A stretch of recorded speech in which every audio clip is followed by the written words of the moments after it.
ఏదో health problem అని నేను డాక్టర్ దగ్గరికి వెళ్తే అక్కడ నేనసలు ఊహించని సంఘటన జరిగింది. నువ్వు తల్లి కాబోతున్నావు సమీరా. సిగ్గులేనిదానా, ఇన్ని రోజులు నీకు అన్నం పెట్టి సాకినందుకు ఒకేసారి నా గౌరవం తీసేసావు కదే, ఏంటిదంతా?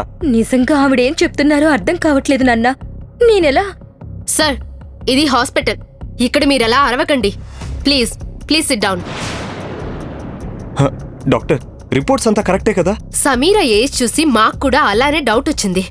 అందుకే 1కి 2 సార్లు టెస్ట్ చేసి కన్ఫర్మ్ చేసి చెప్తున్నాం, ఈమె ప్రెగ్నెంటే. లేదు, అది చేసిన తప్పుని మీరు పక్కన పెట్టేసి రిపోర్ట్స్ లో ఉన్న వంకలు వెతకడం న్యాయం కాదు. పెళ్లికి ముందు నువ్వు సంజయ్ని కలవలేదు కదా? లేదు నాన్న.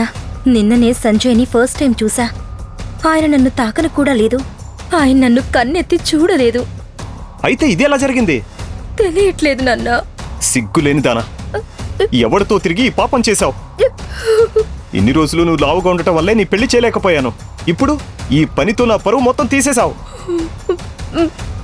ఈ సంగతి సంజయ్ వాళ్ళకి తెలిస్తే నేనేం చెప్పాలి?